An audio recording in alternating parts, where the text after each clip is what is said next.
Então, bora lá, jovens, com mais um vídeo do Geopolítica para Iniciantes. Não se esqueça de deixar o like e seguir o canal.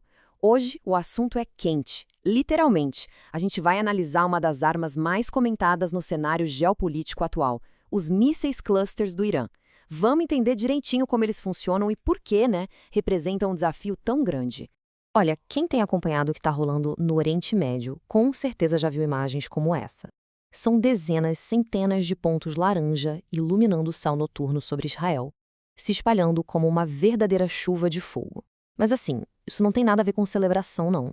Para a gente entender o que realmente está acontecendo, vamos dividir nossa análise em 5 partes. Primeiro, o que é essa nova ameaça, depois a gente vê a anatomia dela, como funciona, a gente passa pela evolução desse arsenal, por que é tão difícil de interceptar e, claro, o que pode ser feito para se defender. Ok, vamos direto ao ponto. O que a gente está vendo são mísseis balísticos iranianos, mas com detalhe, eles são equipados com ogivas de munição cluster. E pode acreditar, esse tipo de armamento está virando um dos maiores pesadelos para as defesas aéreas mais modernas que existem. A ideia por trás da munição cluster é até que simples, mas o resultado é devastador. Em vez de uma única explosão grandona e concentrada num lugar só, o objetivo aqui é criar dezenas de explosões menores, só que espalhadas por uma área imensa. A intenção não é só destruir um alvo, é saturar uma região inteira. Mas, beleza, como é que um único míssil consegue criar esse efeito todo tão generalizado? A mecânica por trás disso é ao mesmo tempo super engenhosa e bem aterrorizante. Vamos ver o passo a passo. Então, o processo de dispersão é a chave de tudo, e acontece numa velocidade absurda quando o míssil já está na fase final descendo para o alvo. A mais ou menos 7 quilômetros de altura, a ogiva se abre. O design dela faz com que ela gire tipo um peão e usa essa força para arremessar as submunições para uma área bem ampla. A partir daí é com a gravidade. Elas simplesmente caem e, bum, explodem quando batem no chão.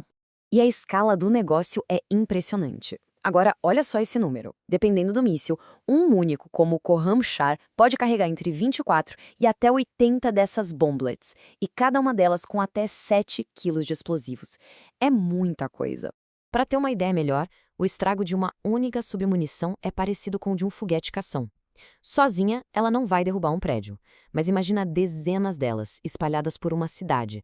Isso causa pânico, vários focos de incêndio e, o mais importante, sobrecarrega totalmente as equipes de emergência. Mas essa capacidade não apareceu do nada, né? Ela é resultado de décadas de trabalho e desenvolvimento dentro do programa de mísseis do Irã, um programa que, olha, já tem uma longa história. Tudo começou lá nos anos 80, com os mísseis Scud na guerra contra o Iraque. Com uma ajudinha tecnológica, principalmente da Coreia do Norte, o Irã foi desenvolvendo mísseis cada vez mais sofisticados, como o Shahab-3 e, mais recentemente, o poderoso Khorramshahr-4. E o Khorramshahr-4 é especialmente perigoso por uma razão bem estratégica. Ele usa combustível hipergólico. O que isso significa? Que os propelentes pegam fogo sozinhos assim que se misturam, sem precisar daquele processo demorado de abastecimento. O resultado? O míssil pode ser preparado e lançado em só 12 minutos. Isso torna um ataque preventivo contra os lançadores dele quase impossível. Agora, vamos para a questão que mais preocupa os estrategistas militares. Por que essa arma é tão, mas tão difícil de parar, mesmo com os sistemas de defesa mais caros e avançados do planeta? A pergunta central é essa: como é que um sistema de defesa consegue lidar com um ataque que, por natureza, foi projetado para ser esmagador? Lembrando, pessoal, deixa o like e se inscreva no canal para ajudar a gente a crescer. Pensa assim, um míssil balístico normal com uma ogiva só é um alvo, um pontinho no radar que pode ser rastreado e interceptado por um míssil de defesa. Simples, né? Mas com a ogiva cluster, no segundo que ela se abre, um alvo se transforma em dezenas, 80 talvez. Cada bombolete vira um projétil independente caindo em altíssima velocidade. Interceptar todos eles é uma tarefa que beira o impossível. E aqui, gente, tá o pulo do gato. É o que a gente chama de desafio assimétrico. Depois que a ogiva abre, já era. Os interceptadores de alta altitude, como o Arrow 3, que foram feitos para pegar um alvo só, ficam inúteis. E os sistemas de baixa altitude, tipo o domo de ferro, eles simplesmente não dão conta, ficam sobrecarregados por esse enxame de alvos. Isso cria um desequilíbrio enorme, não só na tática, mas também no bolso. Bom, diante de um problema tão complexo, a defesa não pode depender de uma solução só. A estratégia tem que ser em várias camadas, atuando em diferentes estágios da ameaça. A resposta está numa defesa de múltiplas camadas. A primeira e melhor chance é usar o sistema Arrow-3 para pegar o míssil lá no espaço, antes dele soltar submunições. Se essa janela for perdida, o Arrow-2 tenta pegar ele na reentrada da atmosfera. Como último recurso, sistemas como o Domo de Ferro tentam lidar com o enxame, mas a eficácia deles contra tantos alvos é bem limitada. No fim das contas, a defesa mais eficiente é, na verdade, um ataque. Destruir os lançadores antes que eles possam disparar.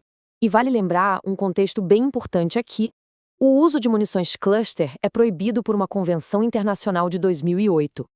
O problema é que os principais atores envolvidos nesse cenário que a gente está vendo, Irã, Israel e os Estados Unidos, não assinaram esse tratado.